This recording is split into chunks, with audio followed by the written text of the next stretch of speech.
Avoir des requêtes HQL, ou on le verra JPQL également, disséminées dans le code, rend la maintenance pas toujours facile. Cela pose également le problème de la réutilisation, lorsque deux méthodes ont besoin de la même query. Ce ne devrait pas être trop courant, mais tout de même. Et puis, même si c'est imperceptible à notre niveau, la transformation du HQL en prepare statement prend un petit peu de temps, et on pourrait demander à Hibernate de faire ce travail plus tôt, dès le démarrage de l'application par exemple, et pas attendre le dernier moment pour ça. Ces trois problèmes sont résolus par les named queries. Il faudra pour cela vous rendre dans une classe entité, celle de votre choix, peu importe laquelle, et y déplacer votre requête. Alors je vais copier cette requête et me rendre dans l'entité joueur par exemple. Alors pourquoi joueur? Cela va un petit peu de soi ici parce que la requête cible la classe joueur, mais encore une fois j'aurais pu aller dans une autre classe, pas de problème. Et puis vous allez vous situer au niveau de la classe et ajouter la notation @named_query.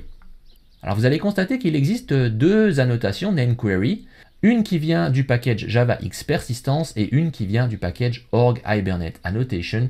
Dans notre cas, nous allons être pour l'instant obligés d'utiliser nameQuery qui vient du package de Hibernate, mais nous allons passer à la seconde un petit peu plus tard. Donc voilà. Alors il se peut que, comme moi, votre annotation soit écrite comme ça avec le nom du package devant. Alors tout ça vient du fait que vous avez peut-être, comme moi, un import de JavaXPersistence étoile, donc ce qui inclut le nameQuery de JavaXPersistence. Donc voilà pourquoi vous avez un préfixe ici, c'est pour faire la différence entre le nameQuery importé ici et celui qui est utilisé là. Alors vous pouvez garder ce code tel qu'il est ici, moi j'aime pas trop faire ça, donc en général ce que je fais, c'est que je supprime l'import qui est en étoile, et que j'utilise les annotations sans préfixe. Alors bien évidemment, il va falloir importer les choses une par une, du coup, donc @entity, à nouveau, @id, @generated_value, etc. Alors, dans nameQuery, vous allez avoir deux propriétés qui nous intéressent aujourd'hui. La première qui s'appelle query, dans laquelle vous allez pouvoir donc coller votre requête HQL. Et puis la deuxième qui s'appelle name.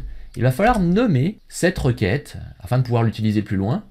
Ce nom est complètement libre. Ici, c'est une requête qui permet de filtrer les joueurs par leur sexe. Je vais l'appeler par exemple givenSex. Il se peut tout à fait que vous ayez plusieurs requêtes dans la même classe entité. Vous pouvez sans problème dupliquer la notation nameQuery. Ici, par exemple, je vais en créer une deuxième qui me permettra, pourquoi pas, de récupérer un joueur par son nom, voilà, where j.nom égale, et que je vais appeler, pourquoi pas, givenNom. Alors le fait de pouvoir enchaîner comme ça les mêmes annotations Java au même endroit dans le code n'a pas toujours été possible, cela est possible que depuis Java 8. Donc vous allez peut-être trouver sur internet ici ou là des exemples de code qui utilisent une annotation complémentaire, named queries, mais ici dans notre code, cela n'est pas nécessaire.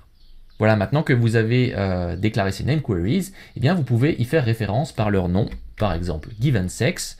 Je vais retourner dans le repository, et plutôt que d'utiliser un session.createQuery, je vais utiliser un session.createNamedQuery.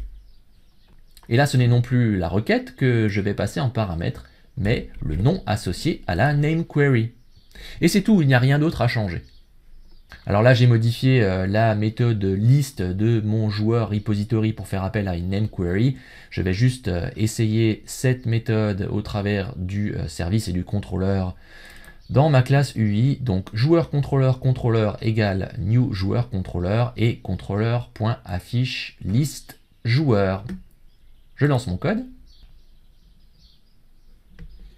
Voilà, voulez-vous la liste homme ou femme? Pourquoi pas femme? Et voilà, cela fonctionne très bien.